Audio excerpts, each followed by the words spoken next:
So, licking this microphone does not give me an electric shock. Does it give you an electric shock either? I didn't get a shock. Have a little bit of a lick. I'm not licking Have it a lick again at the on camera. microphone on air. Come on. All right. Shows your technique. No? So we were in here the other day, and Ben's like, oh, I just got an electric shock. I was like, what from? He was like, from this. Wow. My face touched it. Show us your technique. And it didn't, did it, Ben? That clip of you doing is going all over TikTok. Jamie. Pure Waffle. Episode 3? Yes. Ben, don't put it on, you fool. Episode 3. Welcome back. Hey, man. We've just had lunch. We were supposed to have started recording 2 hours ago. We didn't. So what's changed in your life in the last 7 days? Well, I finished GP. Started on strokes. I'm back in the hospital environment now.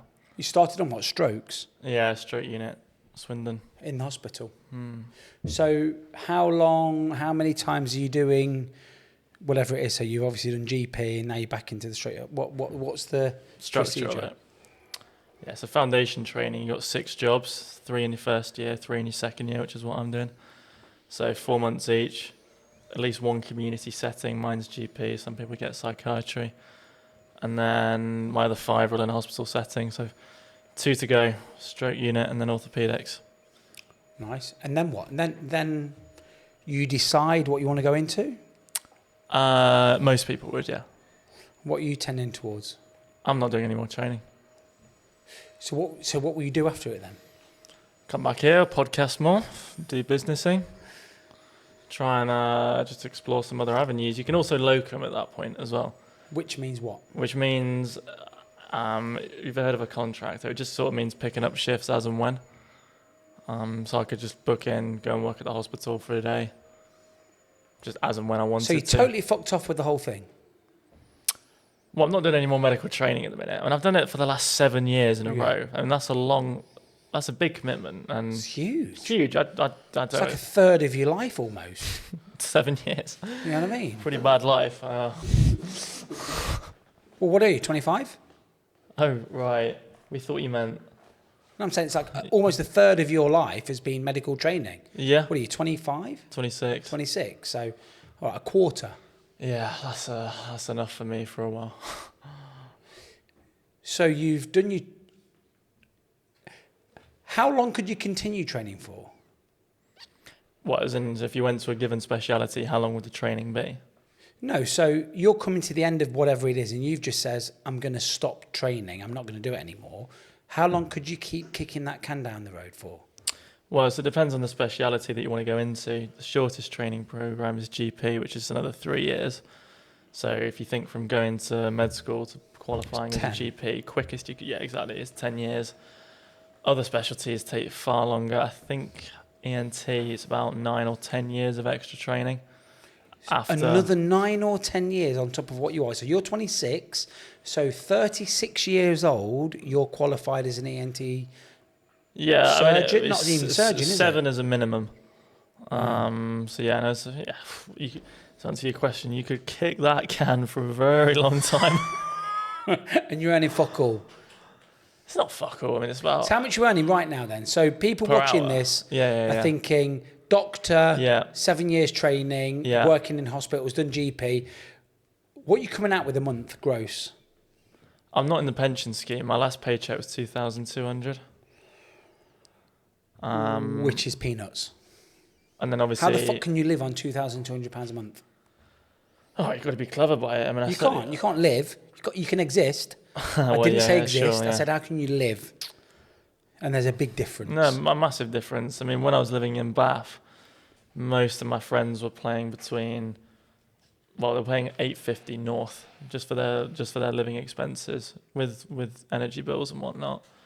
You know, I cut it out completely differently. I went to do spare rooms. So I was at about 500. So that's saving £300-400 a month. Massive difference. You certainly have to be frugal. Which is madness, isn't it? You know, you've gone into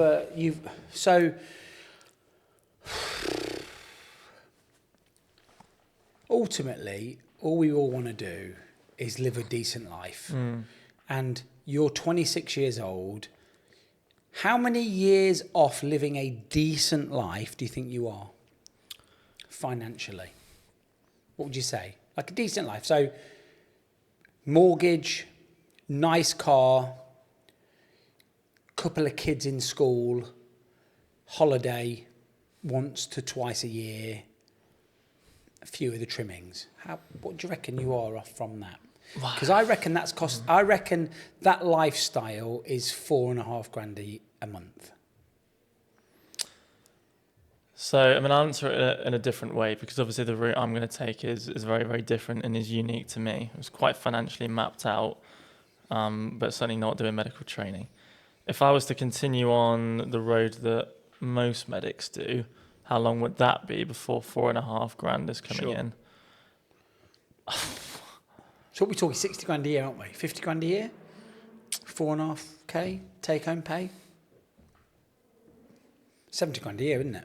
Yeah, I mean, with tax, 70. Tax and national insurance is 70 grand a year. Long time. Long time. Which is sad because there are people that might be a mechanic or a bricklayer or somebody that started a social media company, not even company, but somebody that's doing a social media agency that's earning way more than that after 2 years. Yeah.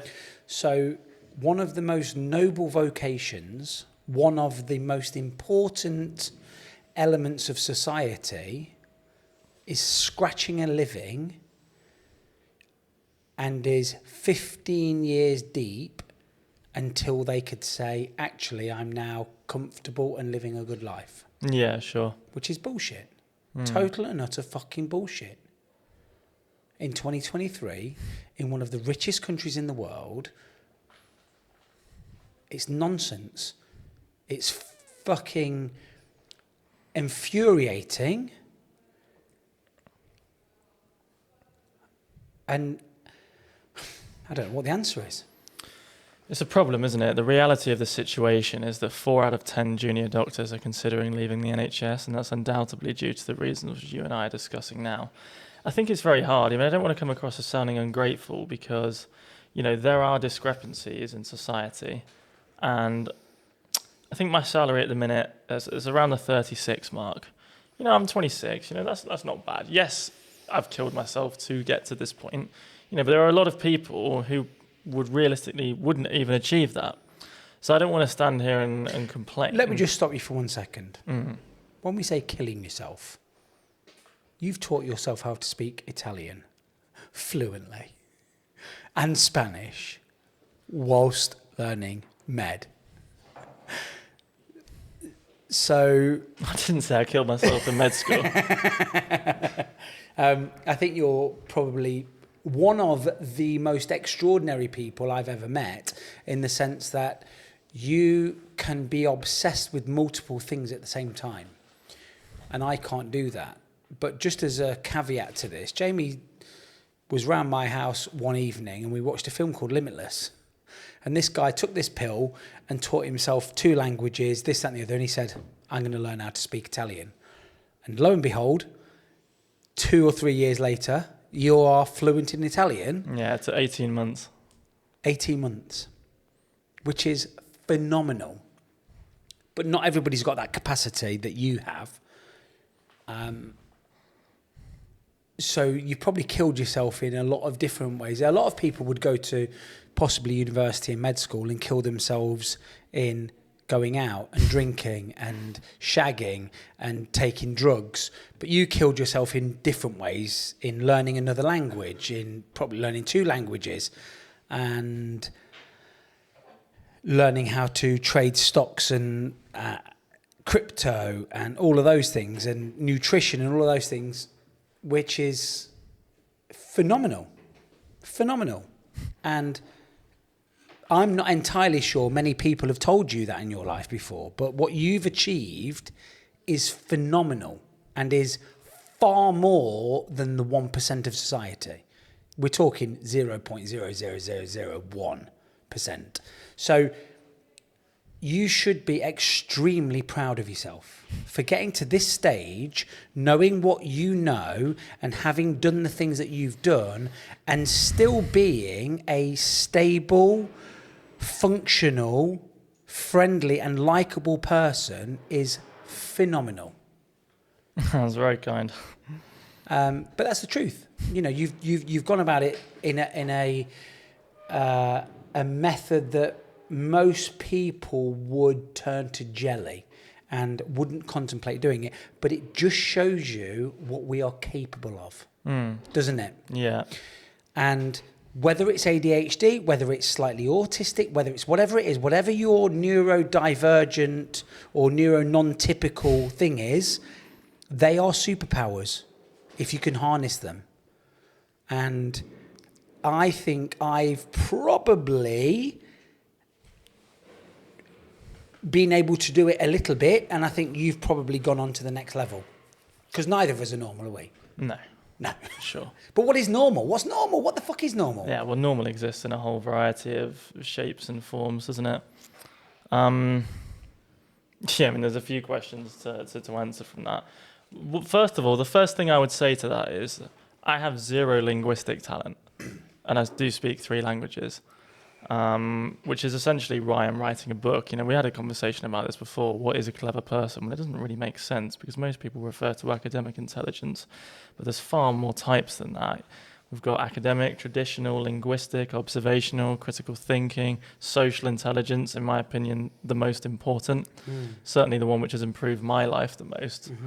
Possibly because that's the area I had to address the most, that most naturally lacked when I was growing up. But I would say that is the most important type.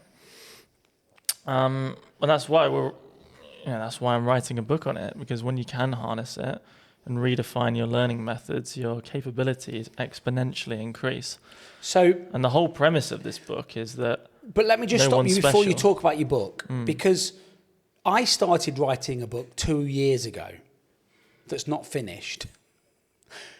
You started writing a book 6 months ago that is now complete. Your book's a lot longer than mine. But that's the difference. You became obsessed and devoted, but you were able to partition that part of your life and remain as intensely focused on that, as well as learning a language, as well as learning medicine, as well as learn how to navigate the financial markets or the housing markets through buy-to-let properties.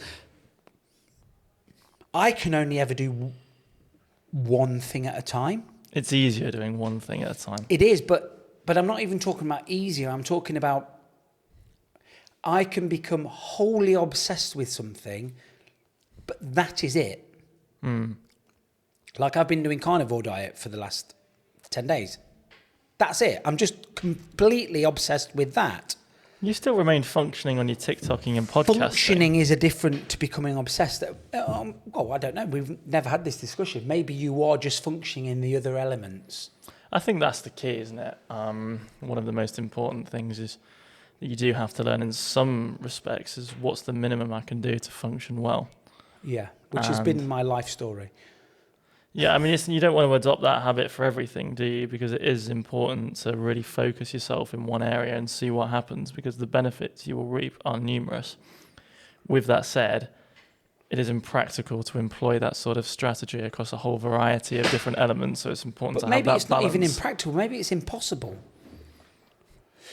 But looking from the outside in, you appear to have been able to implement that in multiple different areas of your life. You know, if I'm focused on the gym and nutrition, I can get in good shape and I'm on that. But that's all I'm doing. And then when my focus changes to crypto and finances, I become a fat cunt again. And then when I forget about that and I start learning how to draw, the crypto and the finances are shit and I'm a fat cunt, but I'm amazing at drawing. You've somehow managed to focus on learning a language, becoming a fucking doctor, understanding the crypto markets, you know, and I wish I could do that. I absolutely wish I could. But most people can't even get obsessed with one thing, let alone 5 or 4. Sure. Well, I don't think I'm as good at it as you think. I mean, to answer that, I would give a couple of things. One of the things that I find easier to do is develop a habit, and once you've developed it, add another habit. Because then you go into the gym, focus, day after day, week after week, month. But then once you add that habit in and you stop thinking about it, that is the point to add something else in. And I think that's the approach that you have to take. But it's interesting how you've described it, because there are very few characteristics that combine most successful people. And 3 of them are this. 1, impulse control, in the sense that you're able to resist minor temptations.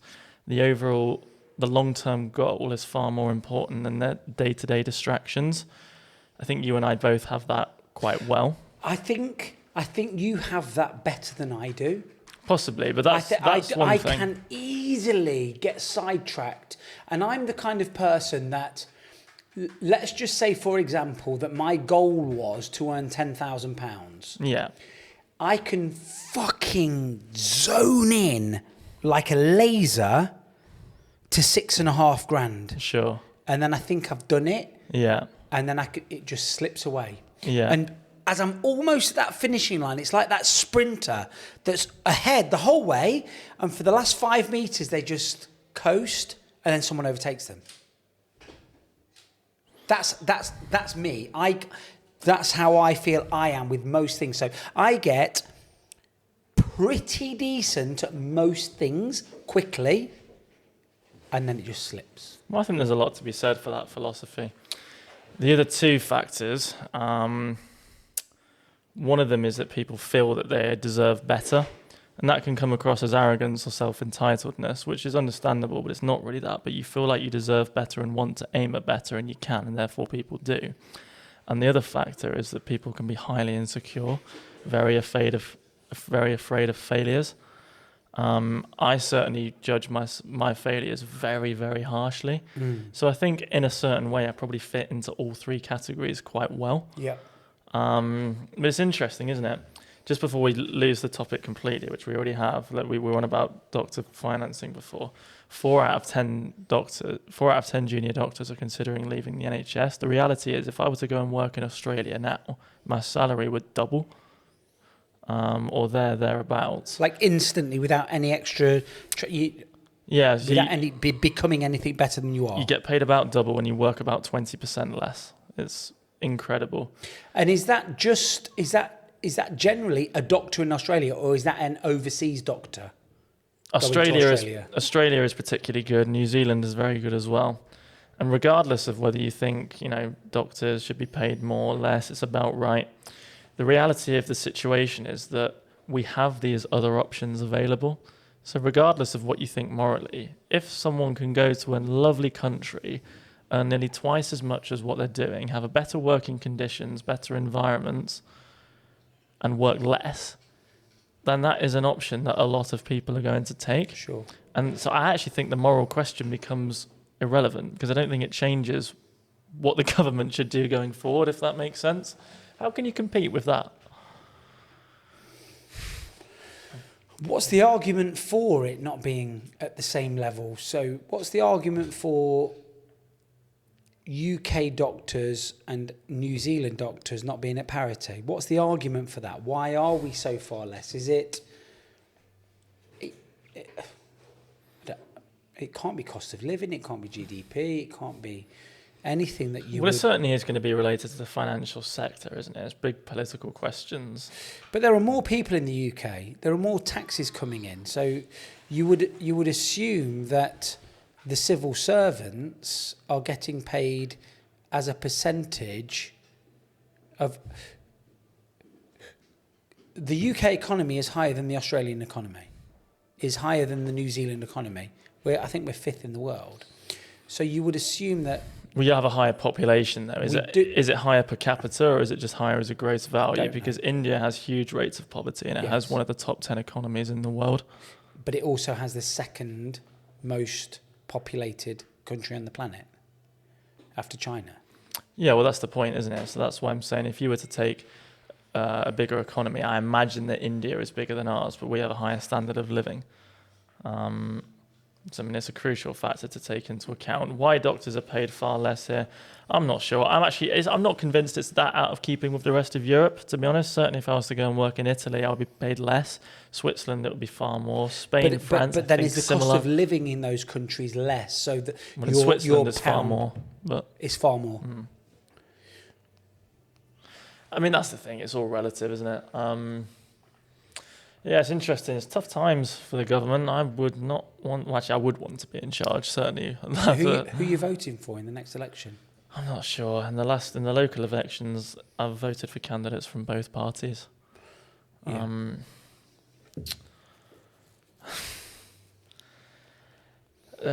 My issue with the Conservatives is that they've been in power for a very, very long time. Yeah. And we have metrics which are failing in this country, increasing waiting times in A&E, increasing waiting times in the community. Cost of living is rising.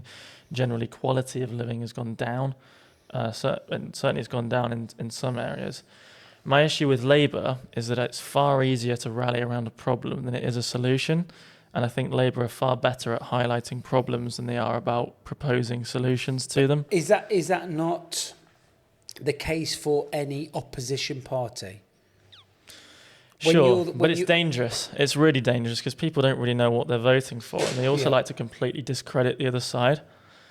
We need Conservatives because often the right thing to do is what has worked in the past.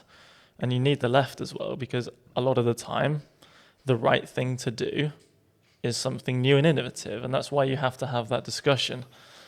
In terms of who it will come down when I vote to, I will have to read their performers.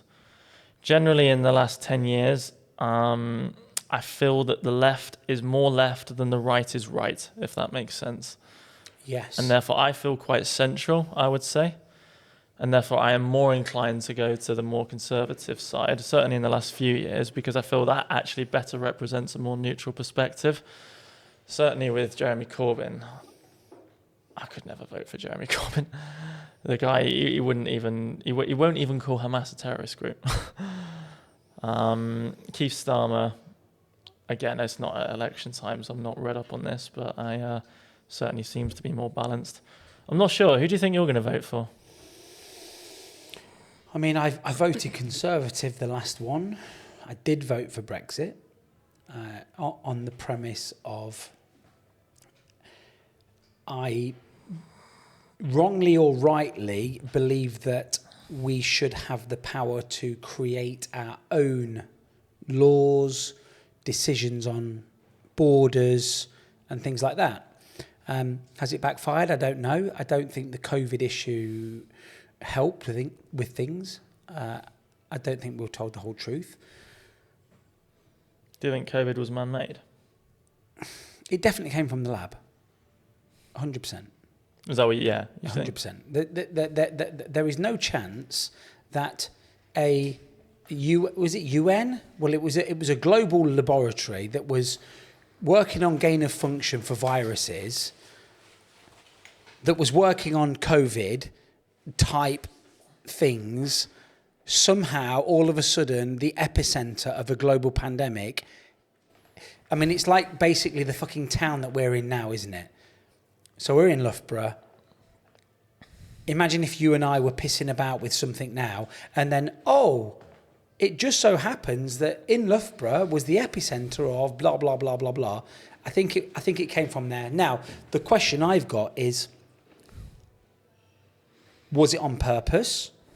Was it human error? I think they're the two things. It was probably human error. So after a malfunction of... What happened? The fucking laptop ran out or something. We're back on, but we were talking about Wuhan, weren't we, and COVID. And Wuhan was the epicenter. It was the fish market in Wuhan where it's supposed to have come from. It was a lab leak. Watch that cursor on the screen, Ben. Yeah. I think you're probably right. The reality is there's very few laboratories in the world that conduct the sort of work that was happening in Wuhan. One of them is there. The virus also has features that microbiologists have agreed suggests genetic modification. 100%. I think that's two pretty strong pieces of evidence to start with. Now, I heard people from almost the first month of this occurring. There was a guy that goes on Joe Rogan's podcast. There's two brothers. One of them is a unbelievable mathematician. Oh. One of them was an unbelievable mathematician. And Can't, mate. The chair won't go in. his brother is a virologist and this, that, and the other. Weinstein. Harvey. Eric and, Harvey. No, not Harvey. Eric and his brother. And he was saying from day one that this is definitely genetically modified. This is definitely not come from the way that they've said. But you just sometimes... What I've learned in my 45 years of life, there's two things that are really important. Number one, try not to lie to people. And number two, admit when you've done something wrong. Hold your hands up.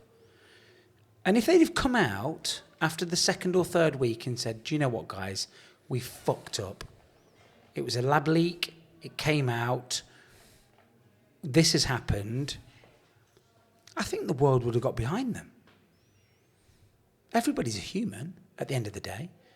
You've had a bad day. You've had a couple of drinks. You've had an argument with your missus. You've forgotten some protocol that means that you didn't quite disinfect a certain area.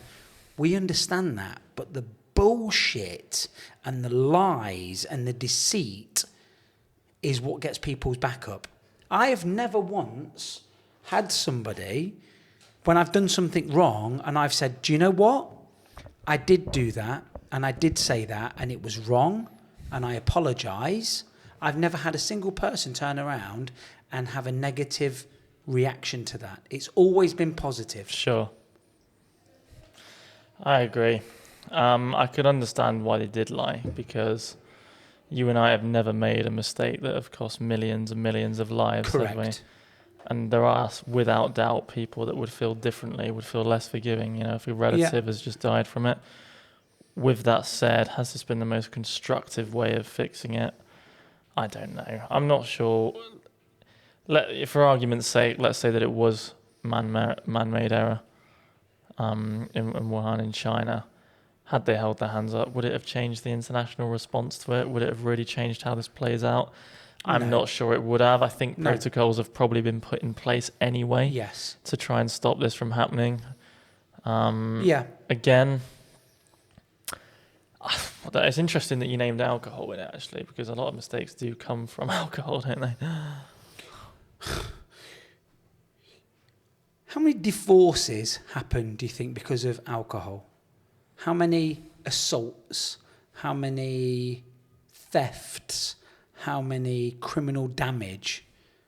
It's a high percentage, isn't it?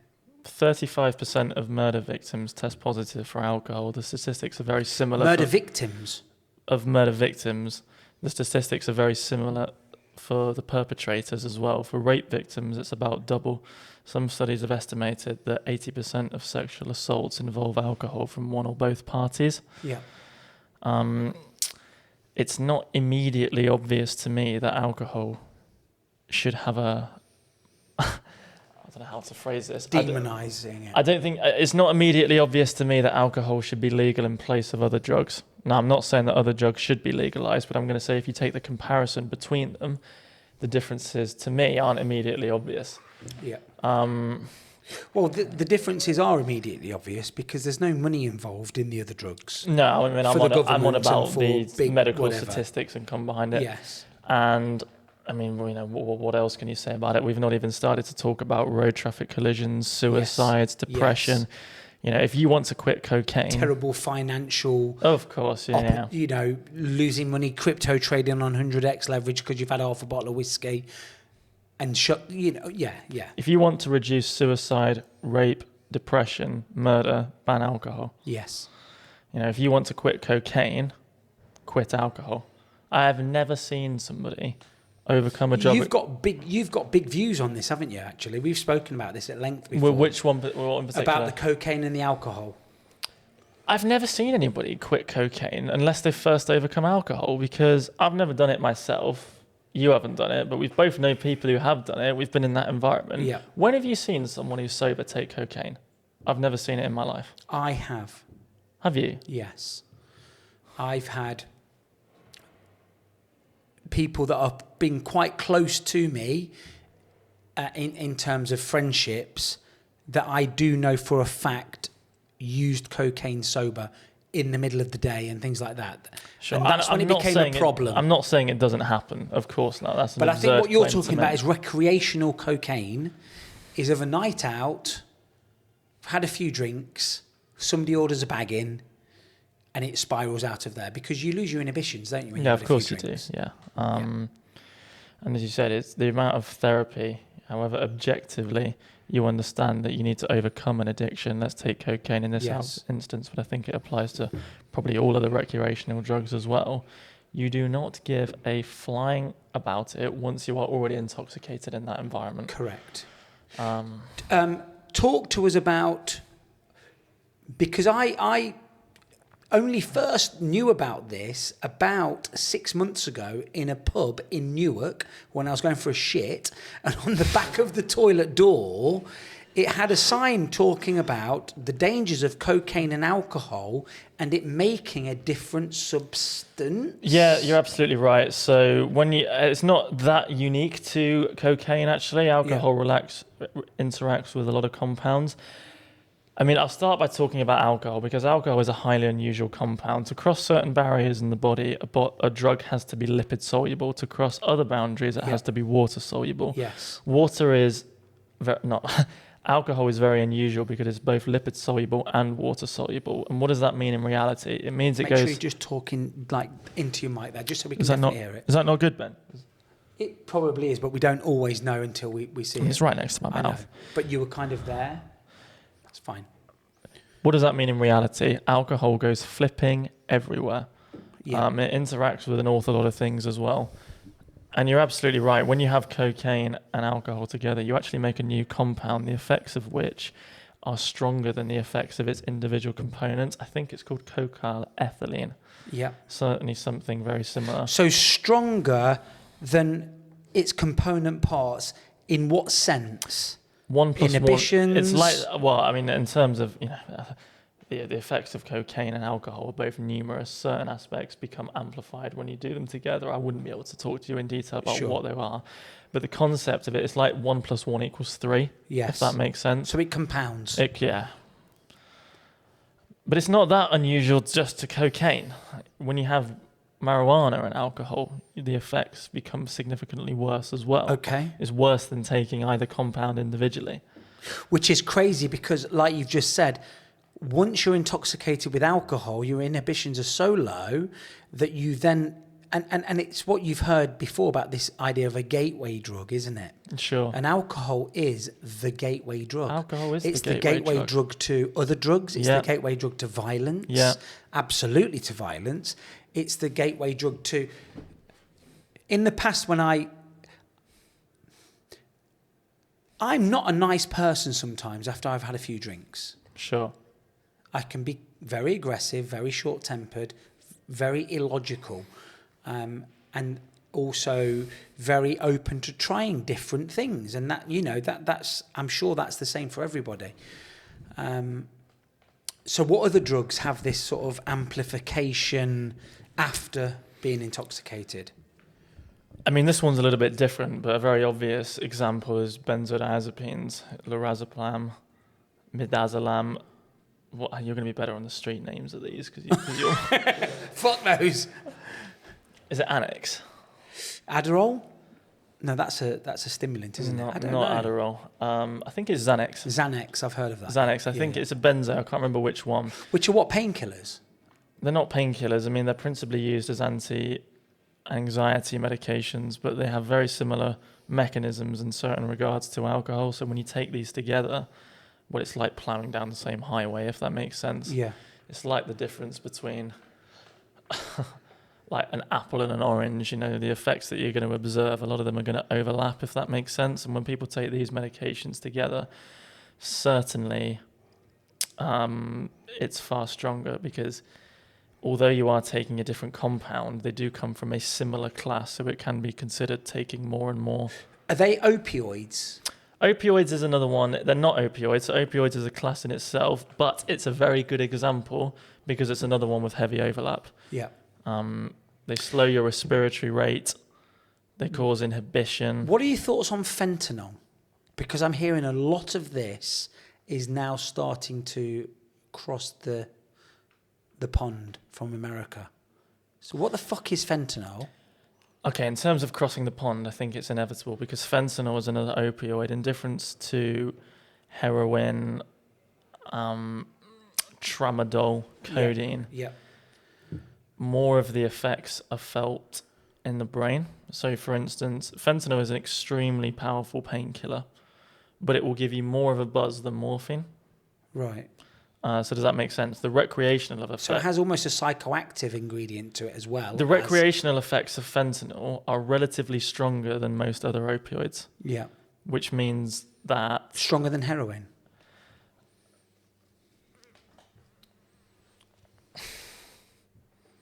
In terms of its unit compound, I would have thought so. Certainly stronger than morphine. Wow. And the other thing that's so dangerous with it, and again, I'm not a doctor, I don't know, but the amount to get you high compared to the amount that will kill you is so tiny that you're seeing people dying because they've overdosed. And it's just, you know, it's not the difference like if I do a gram of cocaine and then I do 10 grams of cocaine, it's like 0.1 will get me buzzing, 0.15 will kill me, which is scary. And can you imagine how much those therapeutic ranges shrink?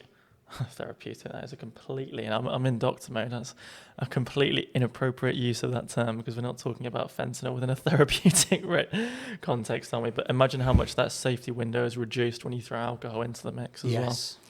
Yes. So what would fentanyl be used as a medical intervention for what? For pain if I had an operation? Yeah, so I mean, it depends. So let's say you've got someone in, I don't know, I mean, this is probably a bad example, but the concepts of what I'm about to say are sound.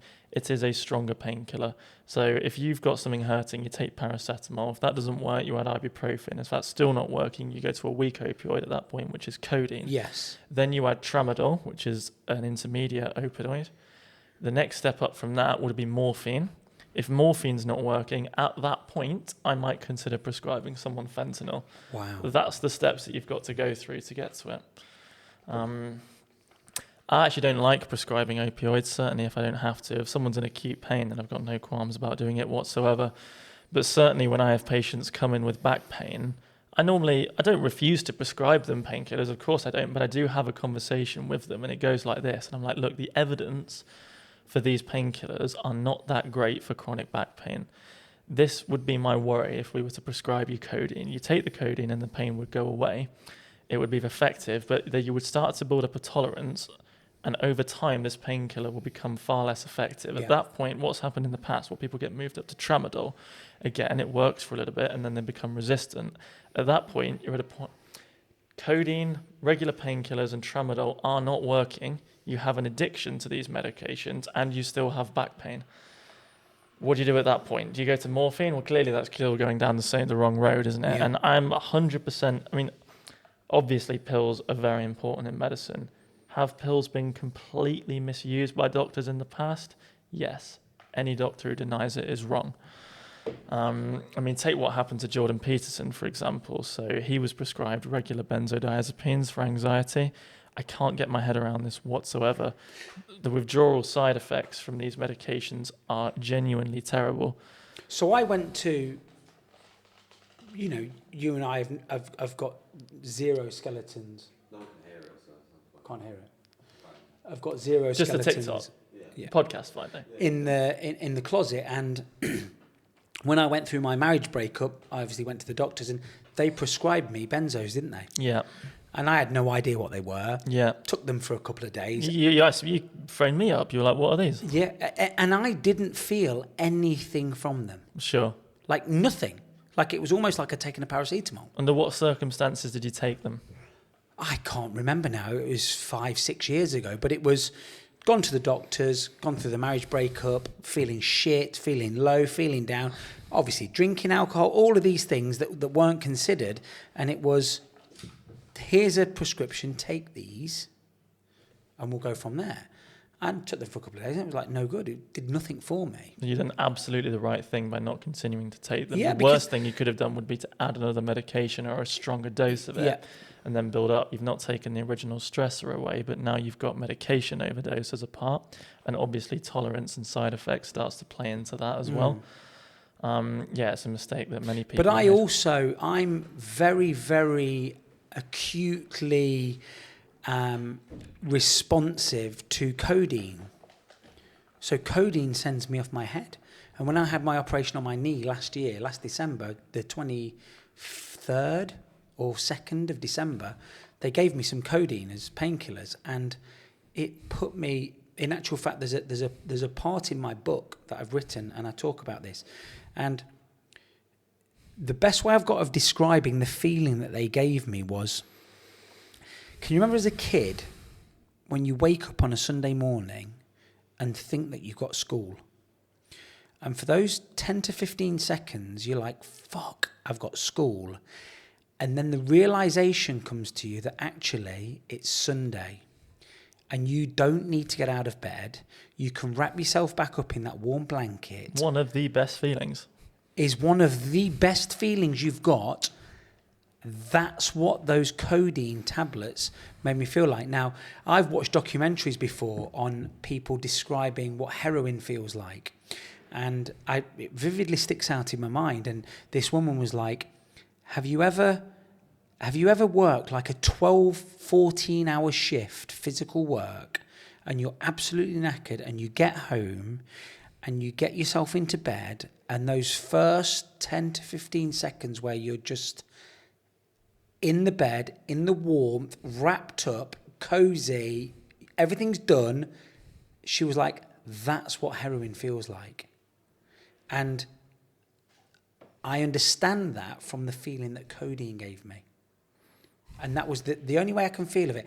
And I chucked them in the bin. I thought, I have to, because it was getting to the stage 4, 5, 6 days after the operation where my knee's not hurting me, but I'm still taking them. Yeah. Because the justification in my mind was the doctors told me to take these for a week, 4 times a day or whatever it was.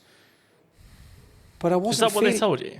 I can't remember the actual whatever it was, but it was like, take these for X amount of days, because your knee's going to be really sore. I tell you what, my fucking hands were a million times worse after my carpal tunnel surgery, and I didn't get any painkillers for those. But I ended up maybe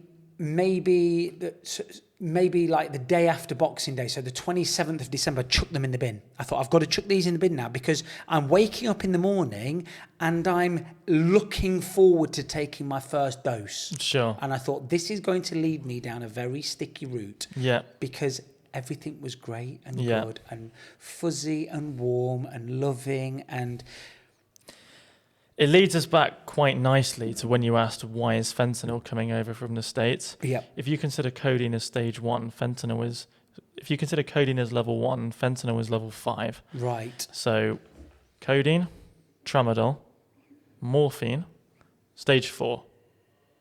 And Fentanyl would be considered stage 4. So it's a similar feeling. So well, it's the same class of drug. Right. So I suppose the best analogy I would come up with: codeine 1, tramadol 2, morphine 3, heroin 4A, fentanyl 4B. Wow. I couldn't talk. I'm not saying 4A is necessarily stronger than 4B, but that is the sort of progression that you're talking about. And I can 100% understand why you would want to be in that state. Yeah. I can 100%, because of my brother's also very sensitive to codeine. My dad, no problem. He's had, numerous occasions where he has to take codeine and it has no effect on him whatsoever, and nor my sister. I'm talking neurologically. Yeah, sure. It takes the pain away and that's it. But both me and my brother are extremely sensitive to us, and it really sends us off our head.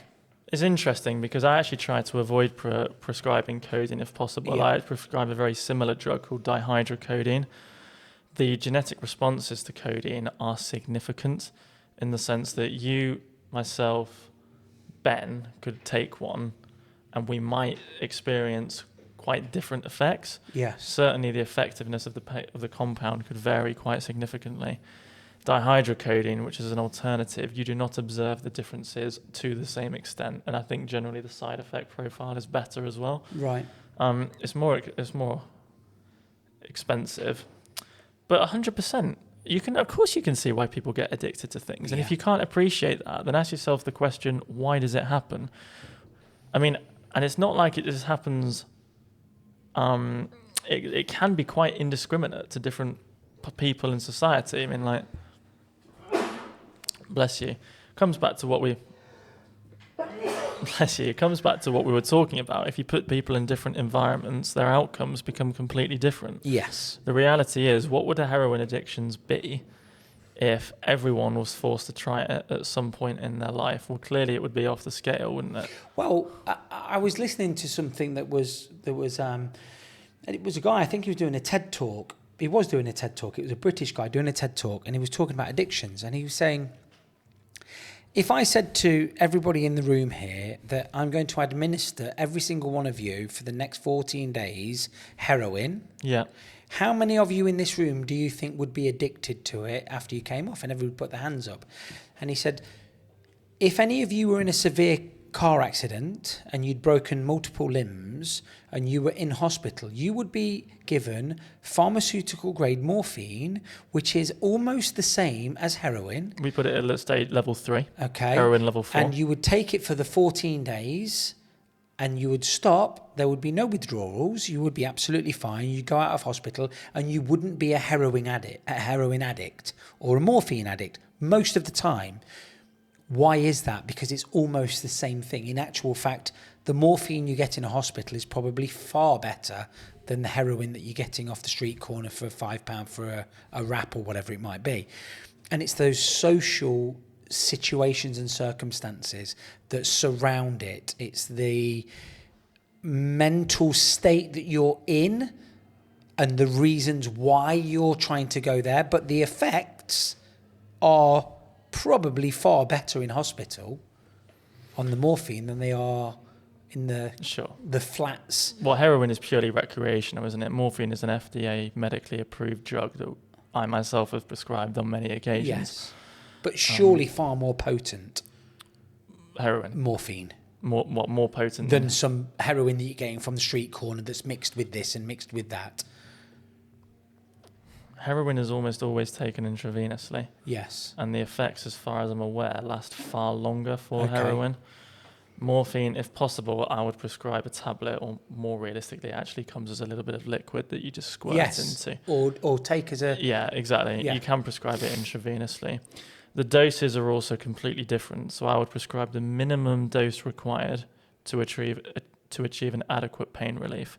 Clearly, when it comes to heroin, people don't do that and they send themselves absolutely off their head. Yes. Let's say we were to take the social situation and we're going to give people far higher doses of morphine via an intravenous route to way beyond just an adequate therapeutic response. Well, I think at that situation, the addiction rates would change because how could they not change? And you see, and this leads me to what I was talking a little bit earlier on to Charlotte and about these conspiracy theories. Charlotte, if you're listening, we've got to get on together. I think you're really interesting.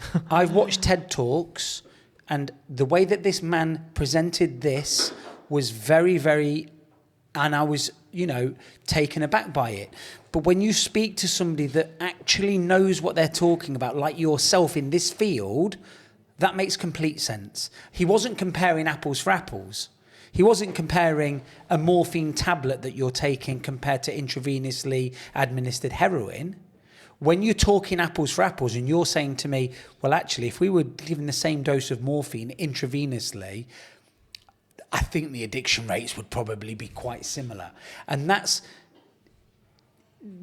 having the ability to do critical thinking, but also seeking out knowledge. Now, there would be a lot of conspiracy theorists out there, Jamie, that would now be saying to me, yes, but that guy's paid by the government.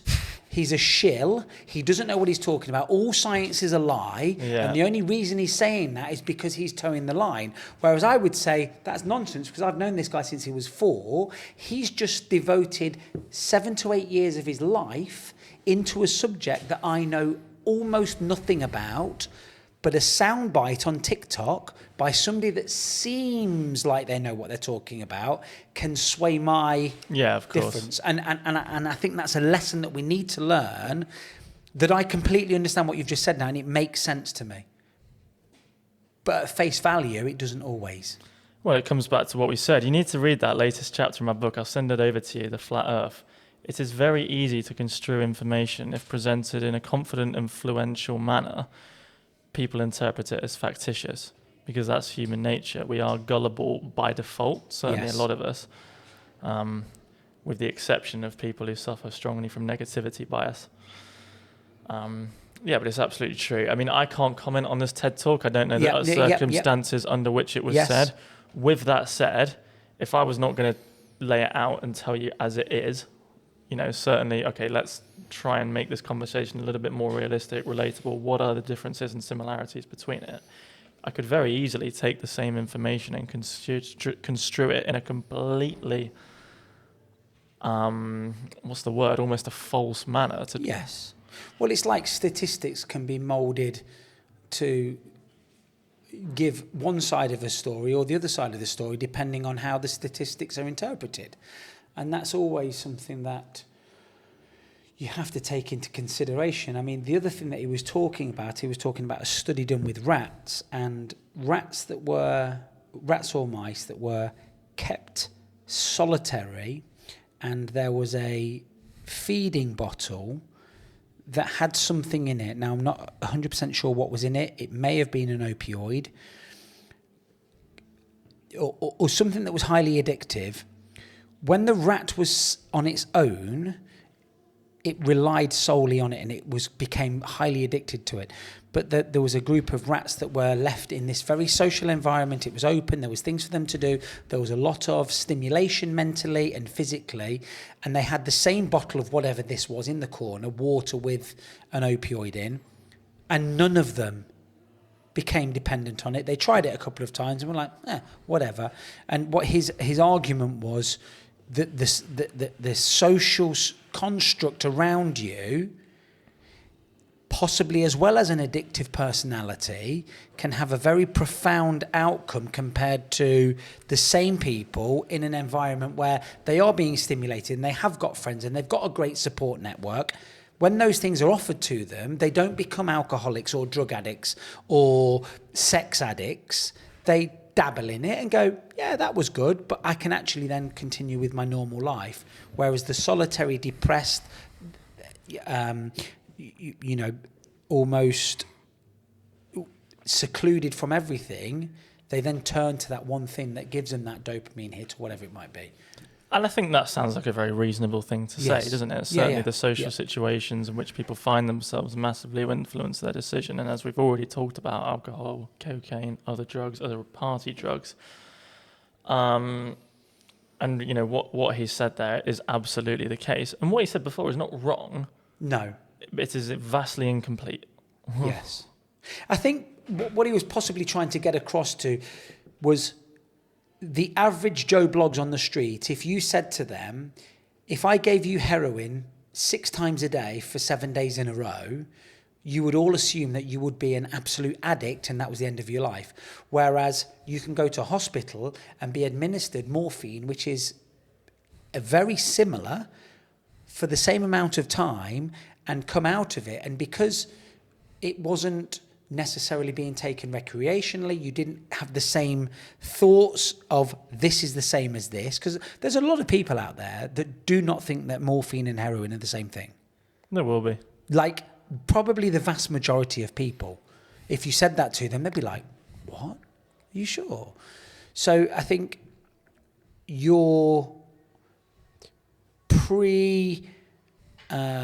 whatever the word is, whatever you say the word heroin and all of a sudden things come into your head.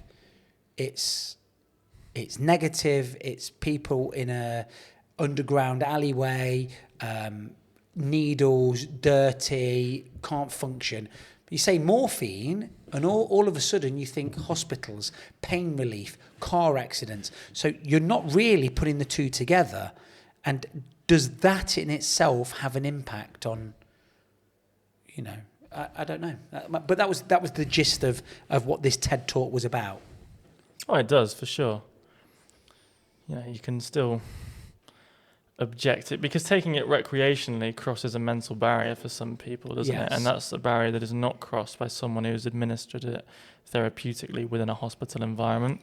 I completely agree with that.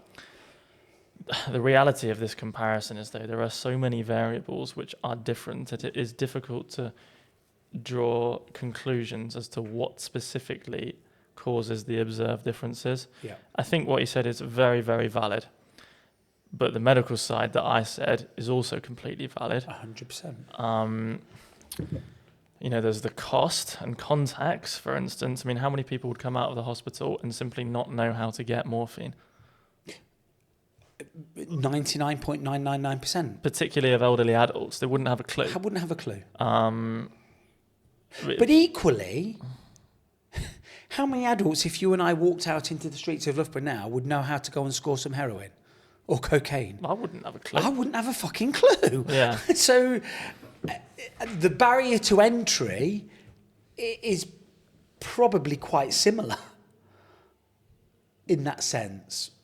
But I do get what you're saying. You know, it would be, if somebody put a gun to your head and said to you, you need to secure 10 grams of cocaine within the next 24 hours or else I'm going to kill you, you'd probably be able to do it quicker than you would morphine. Because it would be a few phone calls, wouldn't it? You'd phone somebody, you'd tell them, they might know somebody that might know, they might know somebody. But morphine, I mean, that's fucking medical grade shit, isn't it? I mean, I don't know. Maybe I'm being totally naive. I don't know. I'm not sure. You could probably make your own morphine in 24 hours if you had a gun to your head. I mean, certainly cocaine is an extraordinary prevalent drug, isn't it? Yes. What I would also say is that if we assume that we each know 1,000 people, and in Yes. reality it's likely to be far more. Well, isn't there 7 degrees of separation from you to every single person in the world? Well, think of it this way. If all of us know 1,000 people, and Yeah. each of those 1,000 knows another 1,000 Yeah. people, That's we're one person. X-billions. We're one person away from 1 million people. Yep. That is a lot of contacts. Yes. I reckon one of them would know how to get morphine. I reckon they probably would. Yeah. I'd be straight on the phone to you. But hypothetically speaking, it seems more achievable Yeah.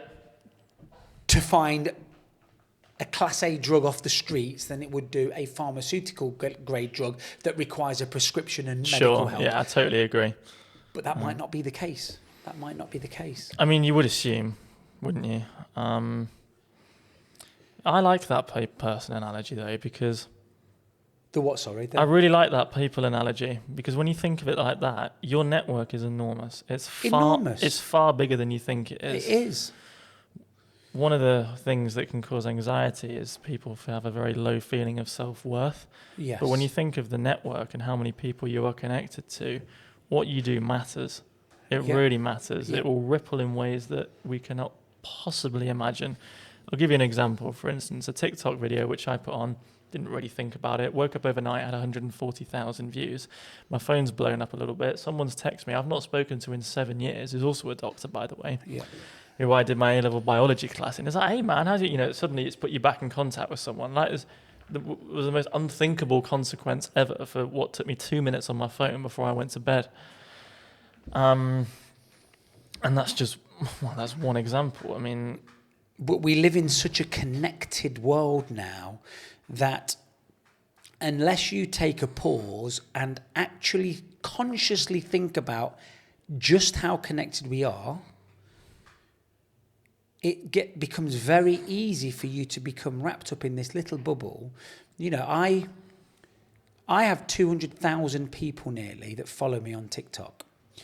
And every time I pull my phone out to make a video, it just feels like I'm talking to myself on Yeah. a phone, Yeah. and I press upload. Totally agree. It, in some ways, is a good thing, and in other ways is a bad thing, because I'll say what's on my mind or what I've been thinking about, and you press upload before you think of the ramifications that that may have, because it's still very, very difficult to distance yourself from, it's me talking to a phone with numbers on the end of it, to actually, this might reach 4 million people. You know, I've had videos that have done 3.6 million views. Nice fart. And that has, I don't think human beings have evolved at the same rate that technology's evolved. You go back 50 years, you go back 20 years, and what I say or do, maximum impact it could have is on my local town. Sure. What I say or do now could have an impact globally. Yeah. And I don't think human beings are able to process that on the fly. You might, you know, I could upload a video, or I could make a video, I could send it to you, and I could get you to look at it, and I could send it to 10 other people. But by that time, it's been edited and chopped and changed so much that it doesn't come across as natural.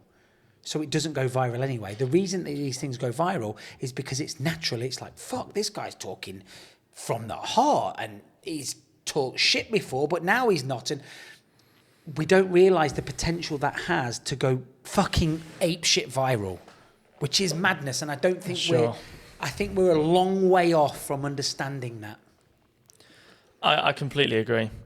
I think it's interesting as well because social media has completely blurred a lot of boundaries. Yes. For instance, it's far easier.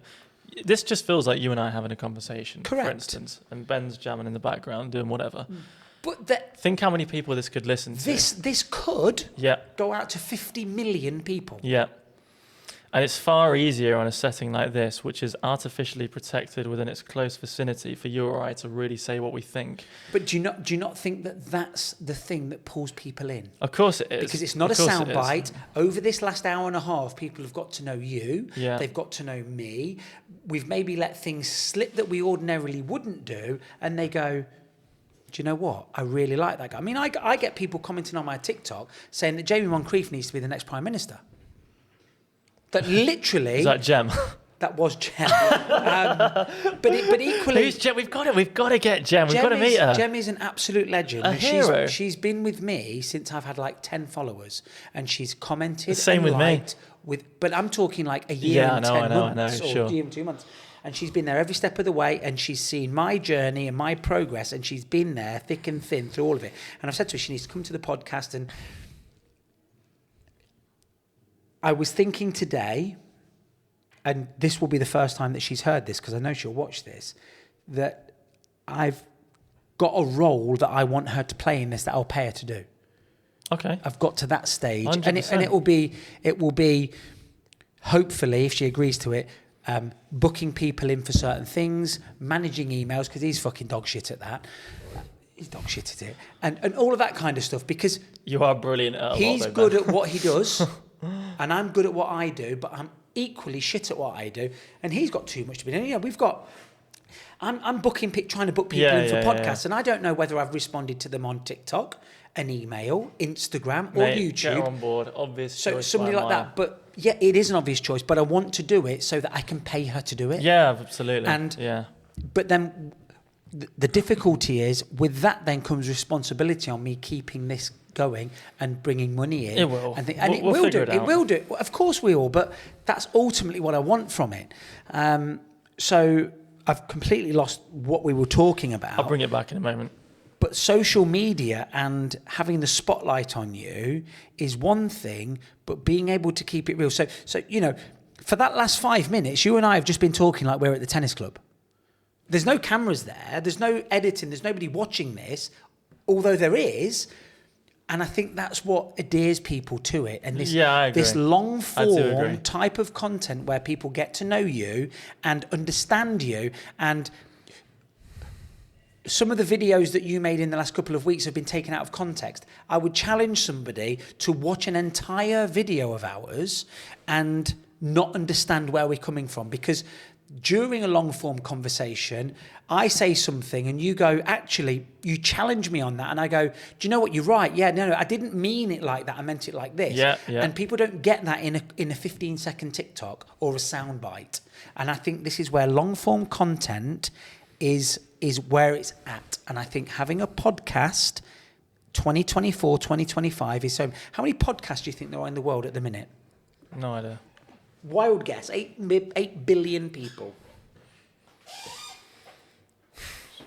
How are we defining podcast? I think we would define it, and I knew you were going to ask that, as it's done over 3 or 4 episodes, because I think there's probably hundreds of thousands that have done one episode, uploaded it, and it's never done it. So, you know, okay, let's define it as they've done 10 episodes. Wow, that's a completely meaningless guess. 75 million. 250,000. Really? Yes. Not nearly as many. 250,000.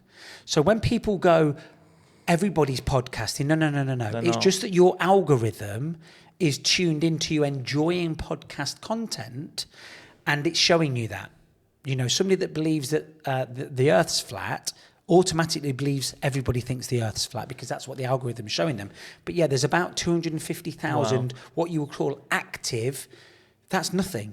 That's absolutely nothing.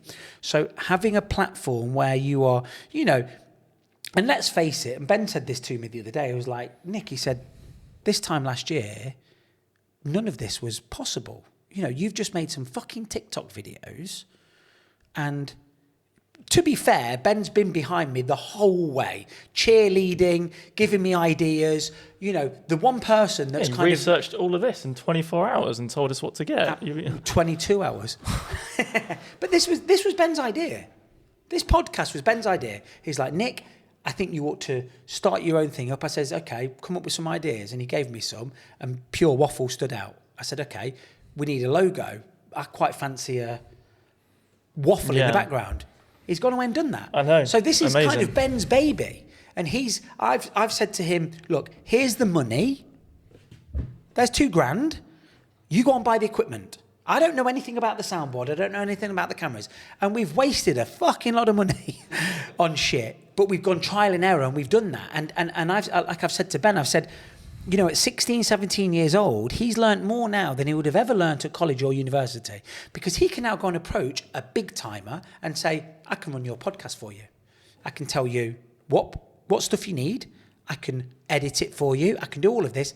That's worth more than a degree in philosophy or fucking humanities or social science.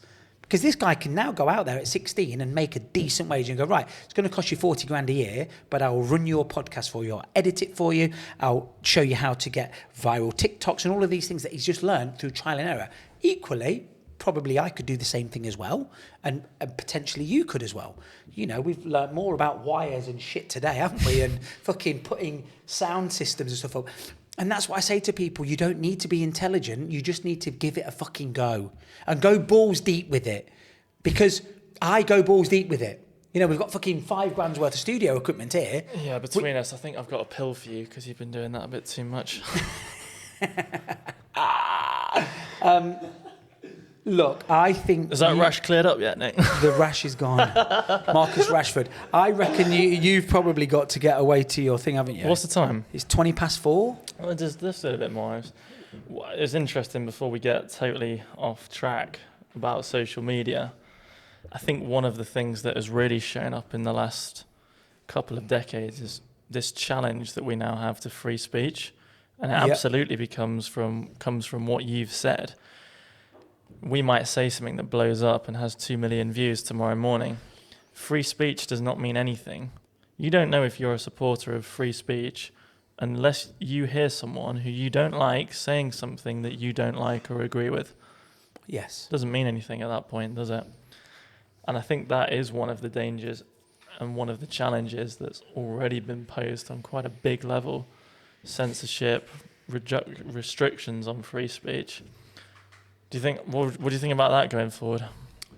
I I think free speech as an ideology or a thought experiment hasn't had the opportunity to be tested until now. And I think not in this way. ever. Because like what you've just said, my right to offend somebody is the exact same right that somebody has to be offended. Yeah? But this is now being tested on a global scale, which it never has been before. So we may say that back in the 90s we had free speech, and coming back to what we said, I might have an idea in my head and I might go and speak about it, and that only goes out to the 200, 300, 400 people in my village or town. And then it's forgotten about. And then it's forgotten about, and that's fine. And whether people agree with it or disagree with it, they kind of, they don't poke their head up above the parapet because they don't want to cause conflict, because I've got a funny story to tell you actually about that. But now all of a sudden, my opinion on bisexual, lesbian, triceratops that lived in the paleo era dancing has now got the opportunity to offend a whole nation of people. Whereas before, I would get laughed at by the 2 or 3 mates that I've got, and then we just carry on building rafts going down the canal. So I think this idea of free speech, we're only going to now find out in the next decade whether we actually do have free speech. Because I think it's probably always been a fact that we don't. And I think that's now being tested. Because how can you test if we have free speech if everybody doesn't listen and hear what you're saying? One of the things I would say to that straight away is one of the biggest problems. Where has this narrative come from that people have the right not to be offended? Sorry, let me rephrase that. Yes. Where has this come from that people have the right to not be offended? That's an absurd proposition.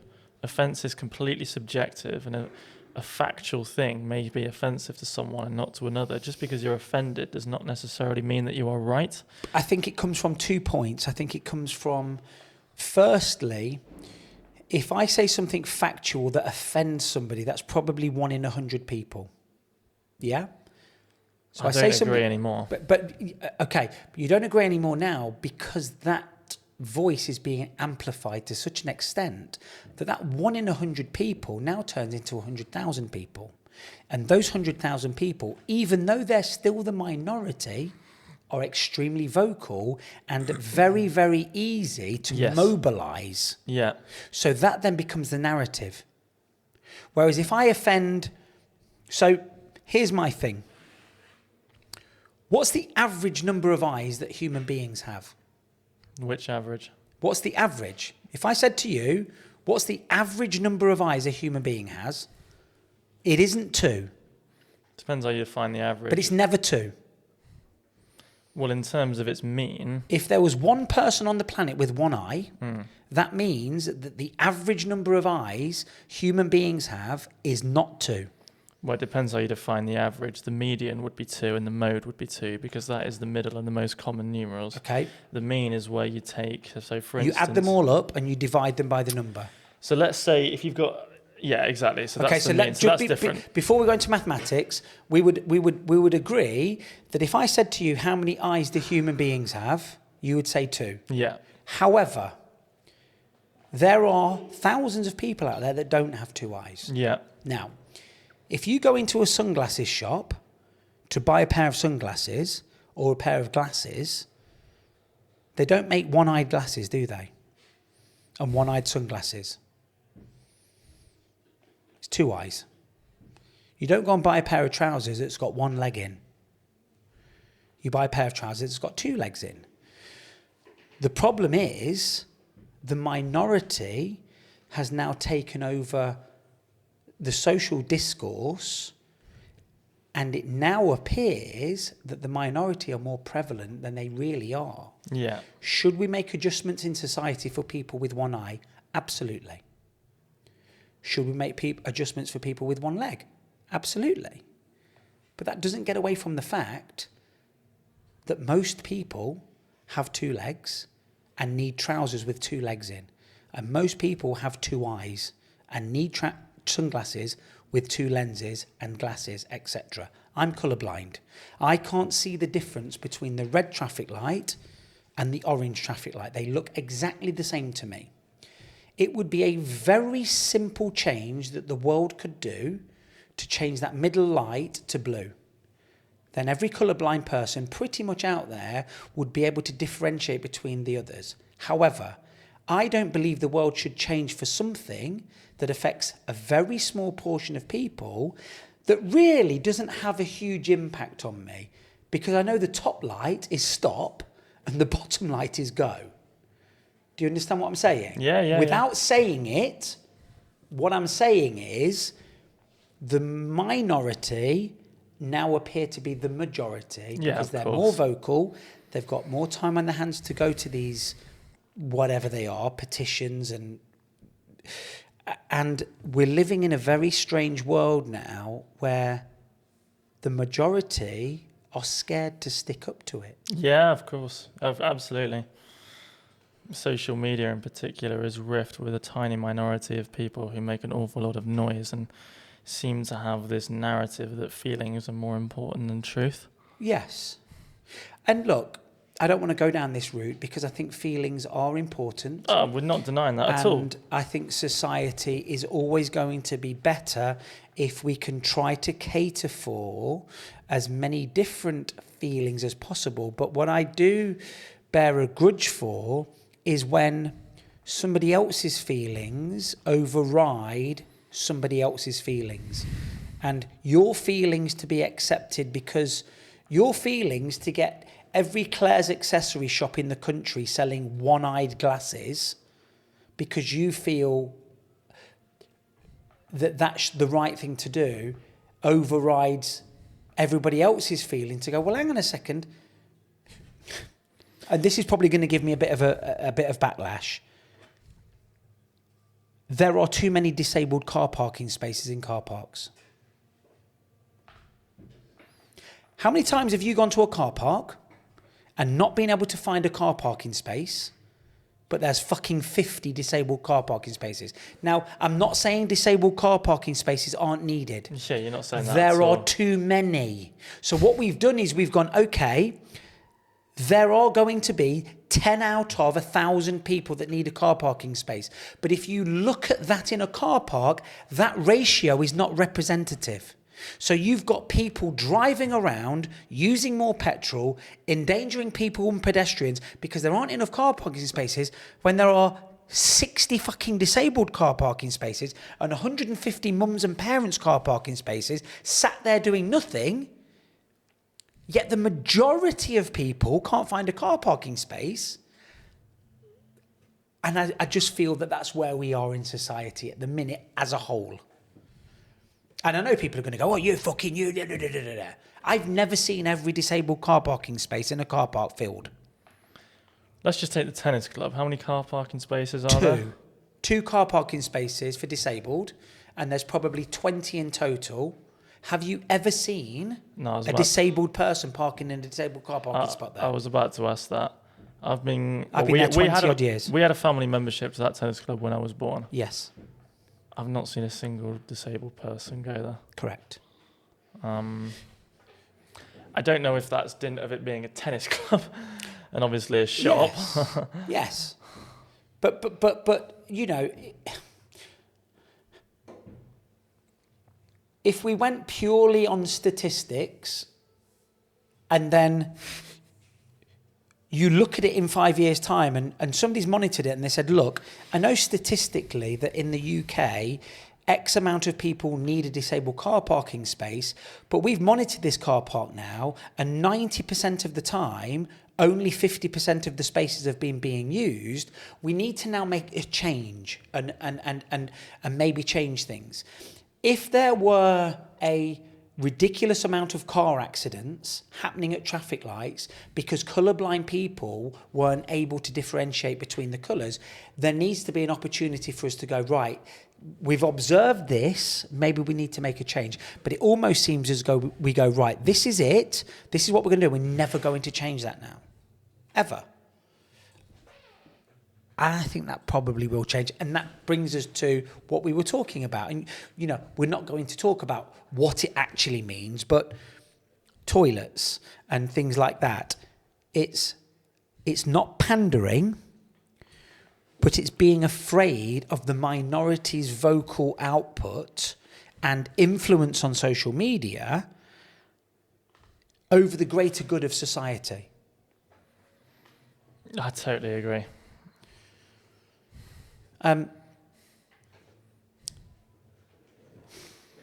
One of the points you made about feelings, one thing a very serious worry I have about us restructuring our society and societal rules based off feelings, not to say on any level that they aren't incredibly important, but different people have different feelings.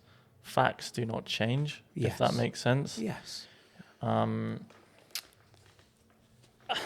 at some point there is no resolution between what's offensive to one person and not offensive to the other. But equally, like you've just said, the facts don't change, feelings do.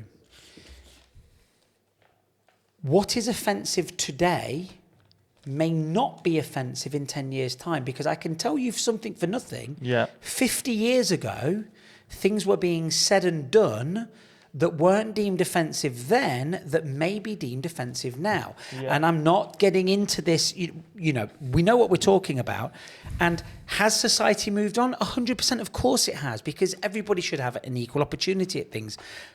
But it seems as though we're not willing to change something that we feel is progressive.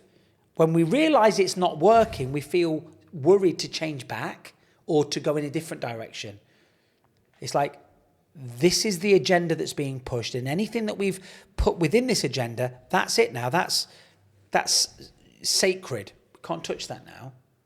But actually, you look back in 100 years' time and you go, what the fucking hell were we doing? You know, what were we doing? Well, it's like, and I would say what you've described is a red flag.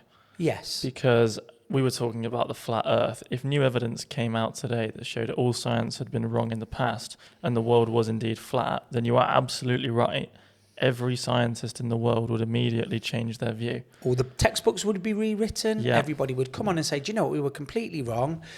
We now need to start exploring this avenue, because how wonderful an opportunity we've all got now. What we thought we knew, we didn't know. And this opens up a whole new... But as you said, there are a lot of people who wouldn't change their minds at all. And No anyone who's not willing to change their mind is denying themselves an opportunity to learn.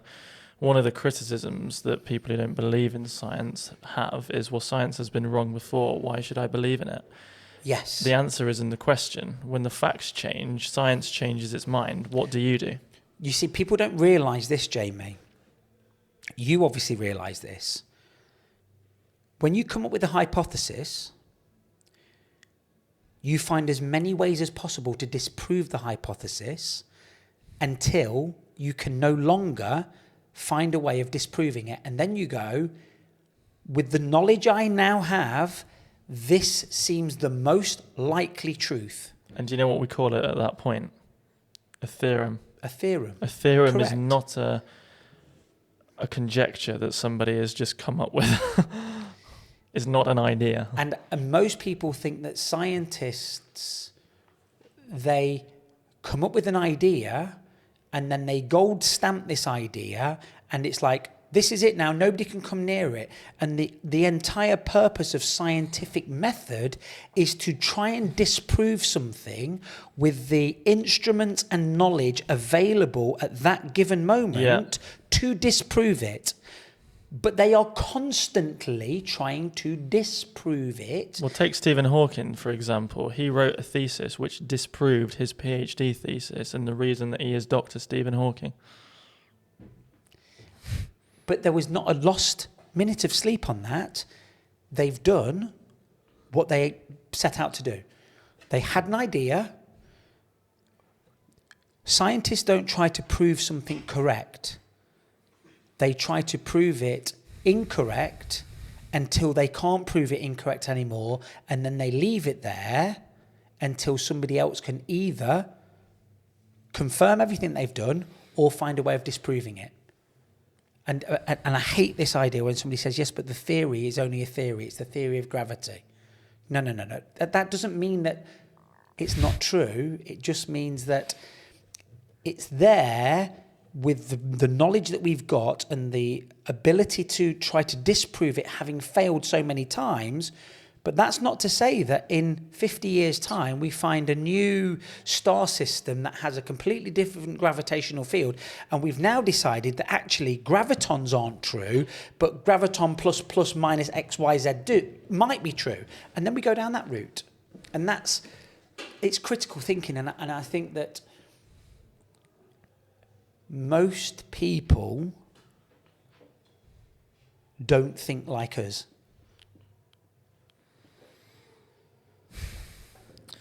Most people have a very unique way of thinking, don't they? I mean, we don't think like us in the sense that I don't think like you and you don't think like me.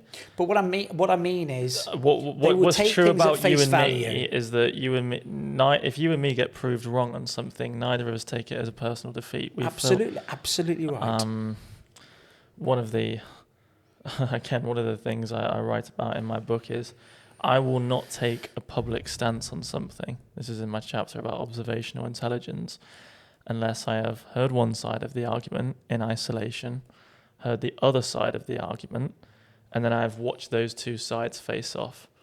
And one of the examples about that is the flat earth. Because if you don't think a flat earthist can sound convincing, then you need to go and watch some of their videos, because they really can. They really can. Because some of the things they talk about is, well, in a curved system, the observed differences that you get in radiation distribution is not like what we observe on Earth. We do not observe regular heating and radiation luminosity difference. It's all bullshit. And obviously it collapses at minimal scientific investigation. But the point is, it comes across as... and the average person isn't armed with enough knowledge and scientific expertise to be able to decipher that and prove it wrong using mathematics, calculations, observations, all at the same time there within the middle of a TikTok video. I'm saying I wouldn't be able to. No, I wouldn't be able to. If you got a flat earther on now, someone who was completely versed into it, or probably a better example, if you were to take a scientist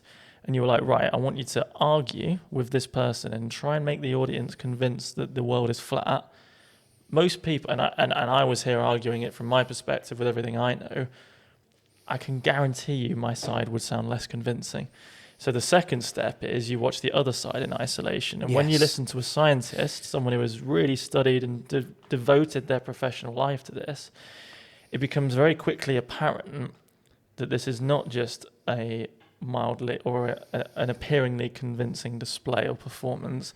It is an enunciation of the truth. Yes. When you put, and the third and final step is you put those two forces together. Yes. And when you have a flat earthist talking to a NASA scientist, an astrophysicist, they look like complete and utter buffoons. They make them look like complete fucking morons. Correct. They can't salvage any shred of credibility. What they do is they move on to the next point. Yeah, that's exactly what they do. And a good scientist goes, hang on a second, stop. Please go back and address what I've just said to you, because you said to me that the stars don't move, and I've just said to you, yes, they do move. There's something called precipitation, where the Earth's pole wobbles on its axis, and over X amount of thousands of years, the North Star actually moves. At the minute, it's Polaris, but 25,000 years ago, it was X, Y, and Z. You've just told me stars don't move, or the Earth doesn't move, or whatever it might have been what you were talking about, and I've just completely proven you wrong. Can you come back at me? And they go, no, but what I want to talk about now is how can a helicopter, and that's, but when they just present it, you're like, yeah, this is, I started looking at flat Earth stuff about 15 to 16 years ago. Yeah. And I'm watching it, I'm thinking, gosh, you sound very convincing. And when I do look out the room, it does look flat. And you're thinking this and that and the other. But like you said, you listen on the other side, and it's just nonsense. Of course it It's is. absolute nonsense. It's very and the worrying, thing is as well, though. Jamie, I think that a lot of these flat Earth people don't believe it themselves. So, for example, my channel on TikTok, if I need to get some views, I'll make a video debunking flat Earth because I know it's going to rip. I know people are going to get on there. It's going to get a load of views. People are going to start to comment on it. It doesn't matter whether I believe in flat Earth or not. That's just pumped my channel a little bit. I've got more followers. I've got more engagement. These people are selling books off of the back of it. Yeah. Subscriptions to the YouTube channel, subscriptions to their flat Earth convention. So whether they believe in it or not, they understand that they are part of a narrative that gets engagement, causes controversy, and ultimately puts money into their back pocket. Yeah, it's totally true, isn't it? On a similar note, one thing that I find exceptionally worrying is politics. Because if you were to take a discourse in that, I do not think, and I would absolutely include myself in this category, I don't think most people know what they're voting for. Absolutely correct. You and I, well, when we voted on the European Union, we didn't. Doesn't matter if we voted Remain or we voted Leave. I would say for my first We didn't know what we were voting for. probably 4 times of voting, I just voted what my dad did. So from Well- 18 to 26 or whatever, I just went with what my dad voted for. I listened to him and, yeah, okay, I'll vote Conservative. And that is referred to as anchoring bias, where Yes. people place a lot of where people place too much emphasis on the first piece of information that they're given. Another bias that we quite commonly observe is negativity bias, where people Yep. place too much Or emphasis confirmation bias. on negative information. What you and I are talking about is confirmation bias. So here's a funny one for you. So Well, one second, let me finish the point. Sorry. though. And that's where, and as you know, but if someone is listening who doesn't know what it is, that's where scientific research or research around anything for someone is not them going through that 3-step process, which Yeah. we've just talked about. It is them finding information which confirms what they already believe. Politics is a classic example of that. And that's why, again, on something political, I will not take a stance on it. And like, for instance, we'll talk about, most people vote Labour or Conservative, obviously. I don't know which one I will vote for until I've watched the Labour, I've watched the Labour conferences, I've watched the Conservative conferences, I've read both of their manuscripts, or whatever it is they call it, and then I watch them face off together. Because I am not any more intelligent than the next person along. And I feel like I have to go through that process before I am confident that I have some relative grasp on what I'm voting for. I don't think most people do that. no. And it's what you should do, not only in politics, but In everything. But in everything. who Anything. has enough time to do that with everything? No, and you've got to pick what you do it with, don't you? Yeah. I mean, going back to what I was going to say to you, Yeah. my wife didn't know whether to vote Brexit or stay. She just was going to base it on what I was going to do. Yeah. Didn't look at anything, didn't go into anything. It was like, oh, what are you doing? And I was on the fence for a large portion of it. And, how many people do you think vote on that premise? I'm going to vote on what my husband or my wife says. Or Jamie sounds quite intellectual when we're having a curry at the tennis club, and his opinions are we should be voting Lib Dems. So actually, I'm going to go and vote Lib Dems. And I think we talk about democracy. I'm not even entirely sure that's the right thing. Because allowing people to vote on something they know nothing about, they've not looked into, maybe there should be some sort of qualification that, when you do these online tests and you have to watch this fucking shit video for 3 minutes before it even goes to the questions, you can't skip it, you can't forward it. Maybe there ought to be something like that you have to have done X, Y, and Z before you get the opportunity to vote. It's really interesting, isn't it? And there have been stipulations on voting in the past, not like the stipulations we have today, which are very minimal in that you need to be a UK resident of at least 18 years of age. In the past, what we used to have is that you had to own property to vote. And as a result, When was this? this is, not that long ago, actually. We'll talk. Ben, 100 years ago? Google what year, when did women get the vote? Because one thing we talk about now, sorry, we'll come on to that point. As a result of having to have property to vote, most people who owned property were men. if Yes. that makes sense. Yes. One thing that gets shouted about now is, people have died to give you the opportunity to vote, therefore you should use that. I think that is complete and utter nonsense, because if you don't know what you're voting for, you should not feel obliged to do it. Yes, we have the right to vote. We should absolutely have that right, but we also have the right not to vote. And particularly when it comes to women, I think young women are pressurised far more than young men to vote. Yes. Certainly in what I've seen in my own experience, we say, well, women have literally died to give you the vote. Yeah. And we've come up with this. When do you think men got the right to vote? Was it something to do with war? No, I mean in terms of time period.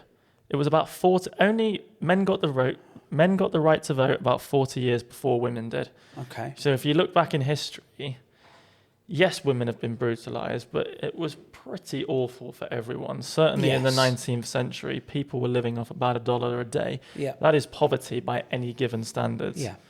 And I think that's very interesting, because that's something that gets blown completely out of proportion. And actually, men got the right to vote first, but it's not like it was that long before. It's not like it was 500 years. I've seen things where it was saying that men were given the right to vote because they were going to war and they were defending the country and things like that. I don't know if it was more American, and there's a few people that still take that stance that actually if you don't represent your country in the armed forces, then you don't necessarily have a choice, because ultimately who goes into power determines whether you're more or less likely to go to war and end up dying. And I think that there was some sort of something that I saw about that. What's she called? The female Andrew Tate lady. Yes. What's her name? Tell about her. Pearl. What's her first name? Pearl.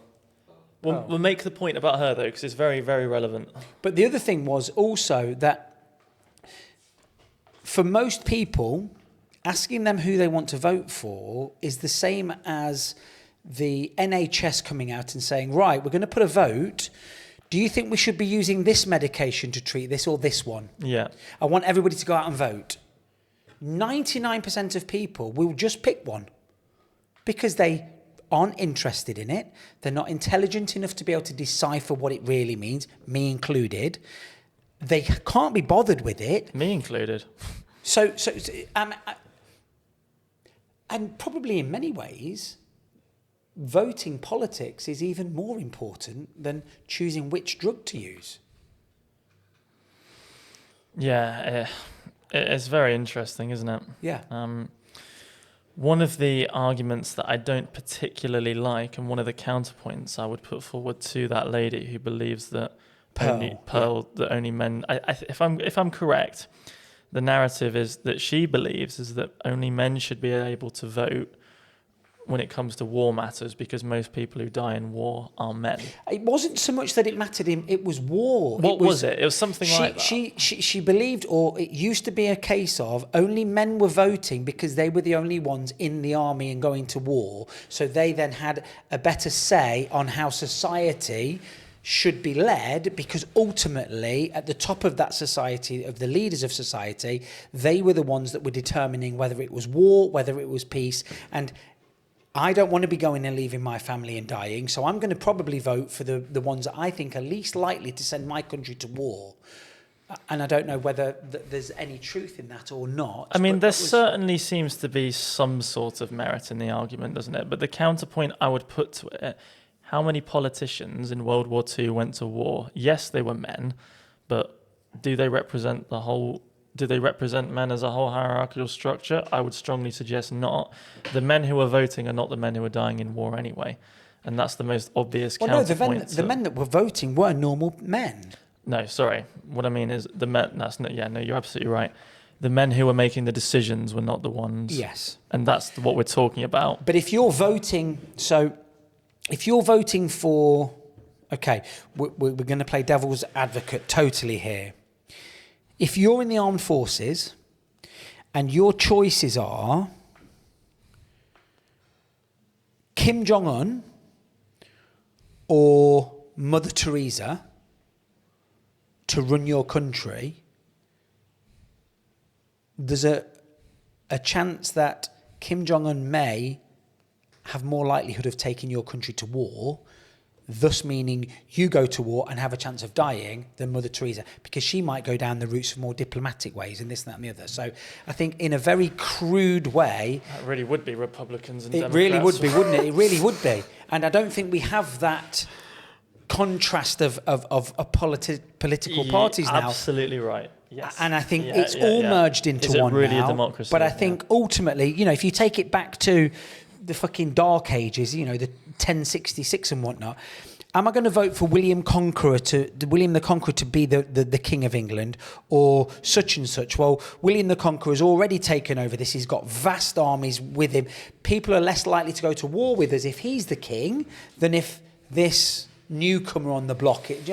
I think it ultimately comes down to self-preservation. Who's least likely to get me killed? We live now in a society where getting killed is getting less and less and less of an issue, and it's now who's going to put more money into my pocket, who's going to make my kids' education better, who's going to have my neighbourhood's best interests at heart. And that's where things get muddled and whatnot. But I think that was her general premise, was men that go to war have got to have more of a say in who rules the country than people that don't go to war, which is predominantly women. But ultimately, if you're a woman serving, you should have a say in who's going to... Because let's face it, no soldier has ever gone and started a war. It's always a politician. So which politician is more likely to put you in grave danger of death? Well, ideally, I want to probably choose the one that doesn't. Yeah, so I guess there's two issues here, isn't there? There's having the right to vote, and then there's having the right to be an MP. Yes. Which... Well, I mean, in terms of what you and I are Why talking don't we stand about, for MPs? are completely different. What do you mean? You and I? I think we could do a lot worse. It's interesting, isn't it? Because you want, when you... I could be the face of it. You could be the brains behind it. It's bizarre on politics, isn't it? Because in theory, what most people think of a politician is they should be a normal person who can represent the values of society as a whole to a generally good level. Yes.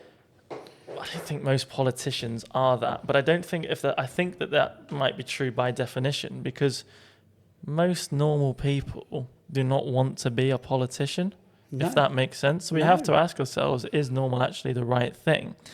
And let's say you did have a completely normal person. I mean, first of all, what is normal? Normal comes in completely different shapes, sizes, forms, perspective, shades, whatever it is. I think most people want somebody that's gone to a state school, that's lived on a normal estate, not some mansion out in the countryside, somebody that's gone through the same types of things, i.e. education, jobs, hardships, as the majority of people, and understands what it's like to have no money in the bank at the end of the month, to understand what it's like to have to decide between letting your kids go to the cinema at the weekend or paying that bill.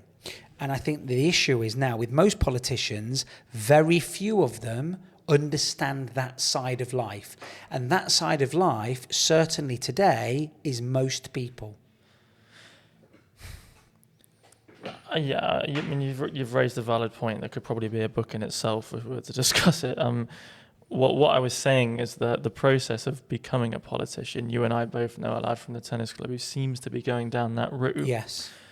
Does the process and the period of transformation, education, the legislation, take a normal person and spew out someone who's not? Possibly. So I would actually ask myself the question, is it possible to have a politician who's just a completely normal, down-to-earth guy?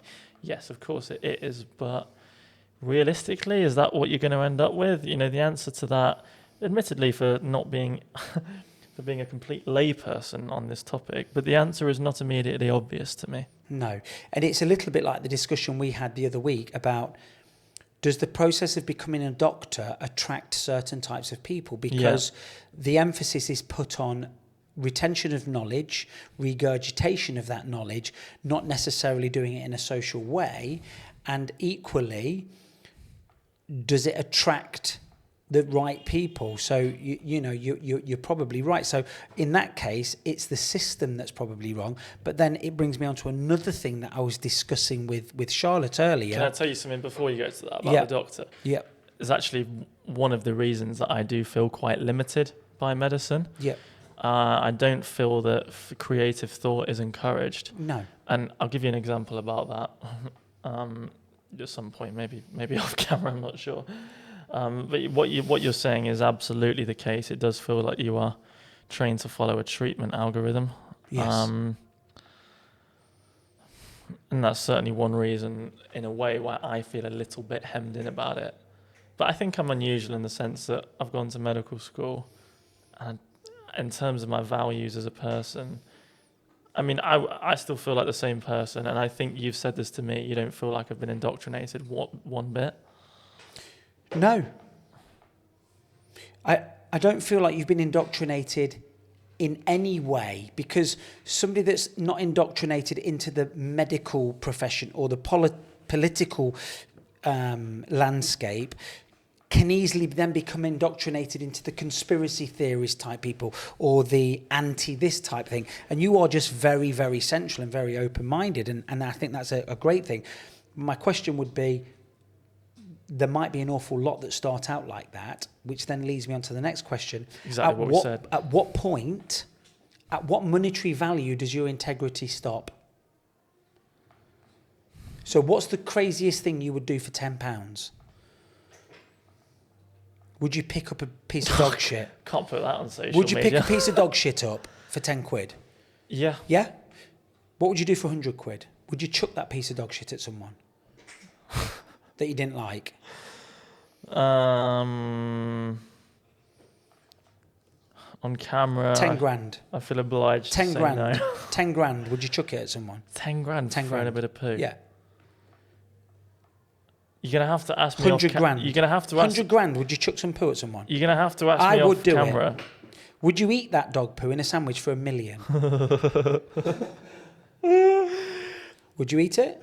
I'm going to say all my answers to this are caveated with the response that I do not want a headline on social media saying junior doctor says will throw dog. But what I'm getting at is what somebody deems as something they would never do Everyone has a has price. a monetary value attached to it. Yeah, of course. Yeah. So does somebody that has morals and preconceived ideas which are against what they're being taught to do, at what point do they stop that for a monetary value?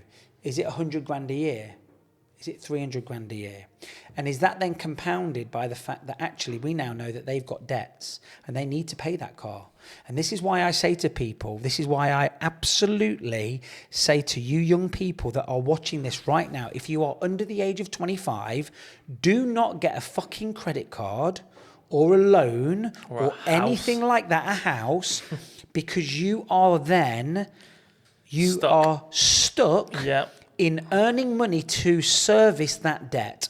And you cannot creatively think a way out of it. You get stuck in a rut. It's like walking on a treadmill, which is increasing in its speed. You've got to walk faster and faster just to maintain the same position. And then all of a sudden you stop doing the fun things that you wanted to do. Your friends say to you, do you want to come away for a week? We're going to Budapest. I can't because I've got to work. And the reason I've got to work is because I bought that fucking stupid Ford Fiesta on hire purchase that's costing me £450 a month, and I'm only earning £900 a month. So I've got to keep doing that work to pay for that car to take me to work that gets me to go there. So don't even fucking... So somebody... somebody offered me a Rolex today for 13.5 grand. A really, really nice Rolex. And I said to them, I would rather invest that 13.5 grand at the minute into stock for the next company. And the guy went, that's fucking the best thing that you could have said. Because there's a potential to turn 13 grand's worth of stock into 100 grand.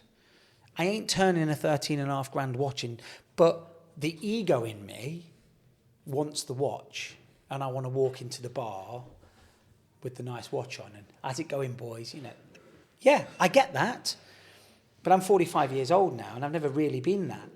And I think a lot of people fall into that trap. I'm 17 years old. Ben, for example, he showed us the car he wants when he's 17. Yeah, it's a nice BMW. He wants that for ego. He wants his mates to like it. He wants the women to like it.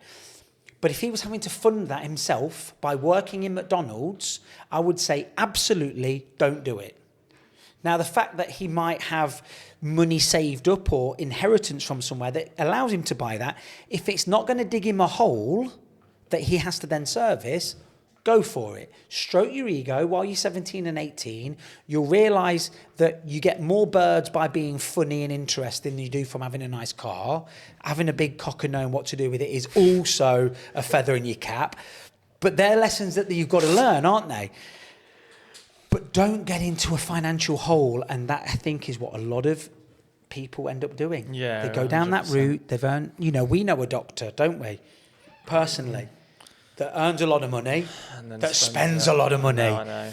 and they're stuck in that rut now. He's an extreme example, isn't he? Because I don't know how extreme it is. There's possibly lots of them. well, I think in terms of the mindset, I don't think it is extreme. In terms of the numbers, it is quite bizarre because we're talking someone who's probably earning in the top 1% of all society. What 100% in top 1%? Yeah, they are. I just didn't want to put a number on it. I would say probably like 0.3. I've looked it up, and it is in the elite 1%. 0.03 or something, yeah. Who can absolutely spend it, and that, if you look at what it's like, mate, what are you doing? But you know what? He's a legend. He's happy. Absolutely. But yeah, and each to their own. You've got to live your own life, but also be willing to take on board the lessons and the mistakes that people that go in front of you have made. And if you can't do that, you've got to learn the hard way. And if a society can't do that, then your progress is enormously limited, because Correct. there comes a point where we cannot acquire information. There's only so quick we can acquire information, if that makes sense. We cannot use scientific research confirming what we already know. We have to build on it, and that's the only way that society moves forward. Learning from the lessons of others is absolutely fundamental. There is only so much you can learn in a lifetime. You're probably not that special. No. You've probably not got learning capacities that are higher than anyone else, and you have to find a way to deal with that. I am absolutely in that category. Do you think that... in not being exceptional in any way. It's probably only... I wouldn't even say it's my generation. I would say it's the generation after me leading up to you guys, where all of a sudden people are being told that they're special, when actually we're not. You're special. You have the ability to do X, Y, and Z. And it's almost as though there's this now sense of entitlement, instead of... There's nothing special about you, but there's nothing special about anybody. The people that are special are the ones that have accepted that life's not going to come and give it to them on a plate, and I'm going to get my fucking arse up when I'm feeling shit and down, and I'm going to make something of it. Not, well, everybody's told me I'm special, everybody's told me I'm beautiful, so I just need to just sit here and cash the check in. And I think we've now developed and social media is massively influential on that. Going back to the dating websites, a 6 out of 10, 20 years ago, male or female, would have got very little attention. A 6 out of 10 now on social media automatically thinks they're a 10 out of 10, because the amount of spotlight that's on them and attention, particularly females, is unholy. So all of a sudden now they've got this conflated idea of where they actually stand in the pecking order. Now you put that 6 out of 10 in a normal nightclub, in a normal city in the UK or America or wherever, they're getting very little attention. I think a nightclub is... I mean, I agree with you. I don't agree with the Maybe analogy. a social setting. Yeah, not the analogy of a nightclub, because a lot of people go to a nightclub to pick 6 out of 10s up. Yeah, you're also dressed up at that point. I've never done that. Ever. You went for the threes. Bro. I have no... Don't say it. We talk about peaks and troughs. We have peaks and troughs.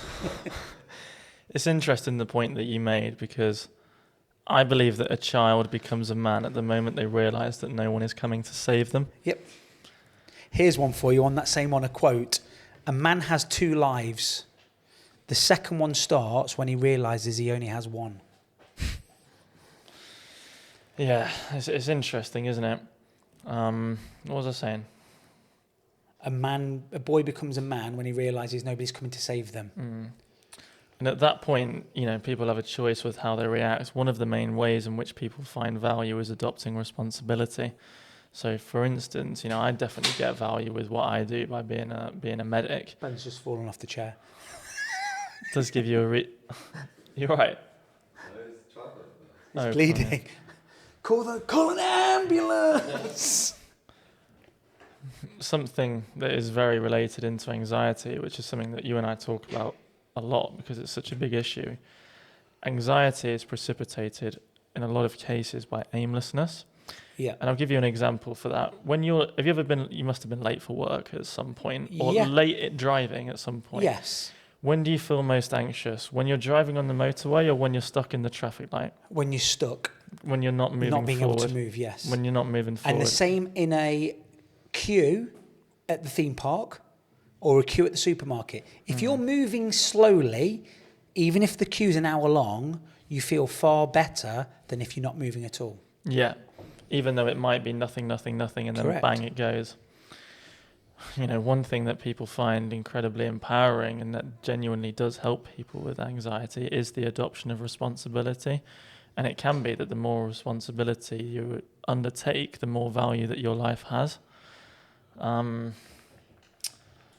then can sometimes too much responsibility also become overwhelming? Oh, absolutely. Of course. So it's a balancing act, isn't it? It is a balancing act, but it comes back to what we said about people. Your network is big. What you do matters. Your actions will have ripples that you cannot possibly foresee.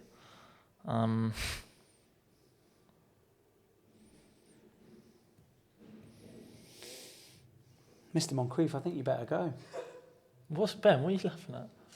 The silence about 20 seconds. I'm just thinking, I'm just conscious he's... You know what we need to do? It'd be ready. really helpful. Putting a clock there and a clock there. Yes, it would. We will do that. That's 2 suggestions I've had. The mic. We need a TikTok count and a subscriber count. No, they're not. We'll get one. That place down there is not paying £600 for that. A clock. No, you can get like these things that update your TikTok followers and your YouTube followers, like live. Yeah. You know what I mean? Do you know what we also need, right? One of the on that live thing. Do we need to say goodbye? Yeah. Oh, is it still rolling? Yeah. Right. Jamie, I'm really conscious that you've been sat in this podcast room now for 5 hours and my throat is as dry. It's not as the Sahara Desert. It's as dry as a nun's crutch. And I think you've got a trip. But, brother, it's been a pleasure again. Let's make sure we do a thumbnail. And, shite, wasn't it? Look at my elbow. It's better. And the next one we'll do with Charlotte, because I think it will really be an interesting conversation with Charlotte that comes from holistic type healing, and I know you're interested in We'll that. have to get another mic, and then won't you, and then me being the uneducated dickhead that just keeps things rolling and tells dirty jokes. But pleasure, drive safely, let me know when you're back, and we'll do it again. Nice.